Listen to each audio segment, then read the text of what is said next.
To this conversation now, as the country focuses on 16 days of activism against gender-based violence, St. Benedict's School for Boys are playing their part.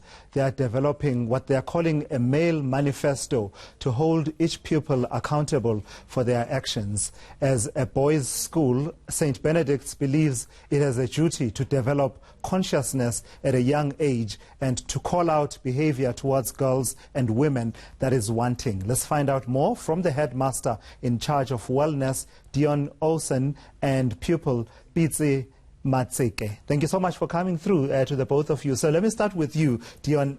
Tell me what the idea is of this Male Manifesto. You are a school for boys. What are you trying to inculcate in the boys? So we are the biggest independent school for boys. We range from grade R to grade 12. And part of our ethos is instilling good character in our boys. The manifesto comes off the back of the spate of violence against women and children. And our grade 10 and 11 boys voiced the concern, and together with the executive at Andre Oosthuizen, they've put the manifesto together. We deemed it necessary to publicize the manifesto because it forms part of our hidden curriculum. And by doing that, we encourage our boys to commit and speak out when they experience or are aware of any violence against women and children. Right. Pitsi, let me bring you in.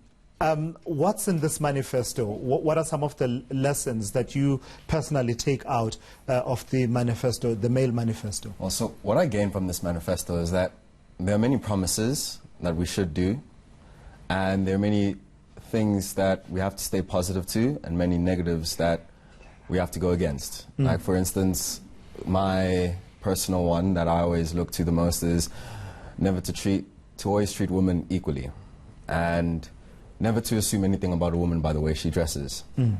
And that is important to me, and I get many lessons from that because it's a commitment that we have to keep, and especially as young men in the current standing of South Africa right now. Yeah, and I suppose, Dion, part of this being a manifesto, it evokes that whole notion of a manifesto in the political space where you make certain pledges and promises with the intention that they're going to be fulfilled through a certain period of time. Talk to me about the buy-in then, because, you know, it's one thing for people to read off a pledge, it's quite another for people to walk the talk. So we are quite enthused by the fact that our boys are buying into the manifesto with the understanding that this is not a isolated manifesto. It's woven into our school culture. If you look at our school ethos, it's underpinned by the habits of heart, which speaks to respect, it speaks to community values, and it's also woven into our RE program, our life orientation program, and also in our curriculum. So in the English curriculum, you will have conversations with the boys about masculinity, about toxic masculinity, and you see it in the papers they write and the essays they write.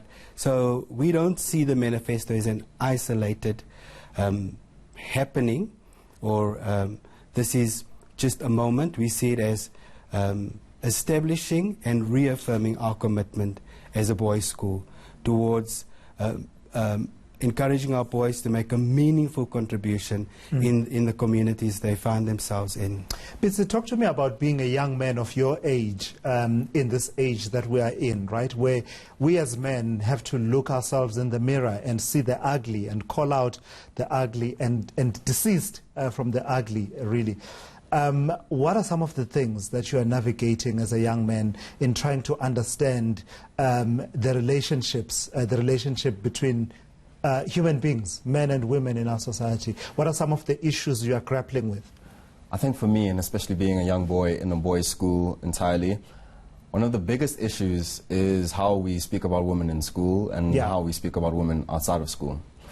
I think being able to look into the mirror and say to yourself, okay, I speak about a woman like this, and I should call out my friends for speaking to a woman like this, is something pretty massive to us. And it's also, I know that within the school, we have laughed at many memes about rape, about how women are treated, and we perpetuate that continuously because it seems normal to us as a young man, and as young men of the current social standing in South Africa. And Yeah. it just continued to be normal to us until when we signed this manifesto, we actually took it seriously. We started reading it, and we started slowly, step by step, we noticed that, hey, I laugh at rape jokes, hey, I speak about women this way, and we should stop. And that's something that, for me as a young man, I have come to grips to, and I am aiming that my friends come to grips to that too. Yeah, and I appreciate your honesty on that because believe me, this is something that all of us as men continually need to look at, because as you talk about the way that you talk about women, I can assure you now, it's not something that is confined to your age group, it's something across all the age groups, right? Yes, true that. And, you know, our boys are woke. They understand how social media work. They understand you know, how they have influence over their peers, and they use that, and we want them to use it in a positive way. We're saying to them, use your influence and encourage your peers to become better men, to be better men.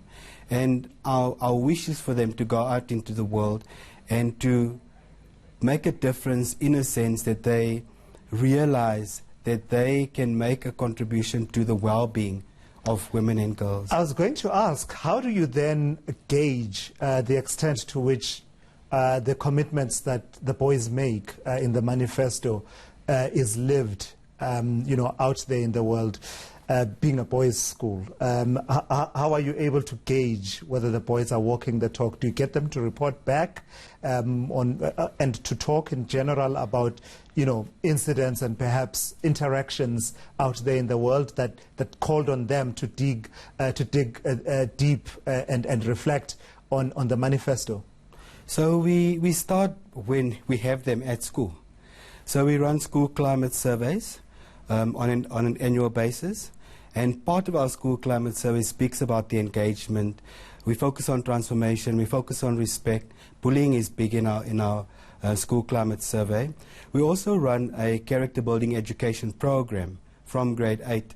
And we touch base with the boys on a monthly basis through that program. And we invite our old boys back. We invite our alumni back. And we ask them to share their stories with us so that the boys can see that there are men out there that are honorable, that are willing to step up and make a difference, and that are willing to come back and encourage the current boys to do the same. Pitsi, last word to you. What kind of world do you wish for, and are you committing yourself to?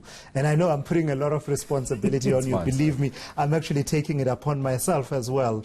But from your perspective, what do we need to do to get us to a world where we're not having these conversations as men and we're not inflicting the kind of violence and abuse that we are currently inflicting on women? I think the most important thing is to understand that we are all human and we should be equal to one another. And in a world where we don't have this type of conversation, we should raise men and girls and women the same way entirely. Parents, we shouldn't tell boys that your actions are justified because you're a boy. And we should be able to stand up and speak out to whoever says anything about women, to whoever who perpetuates rape culture.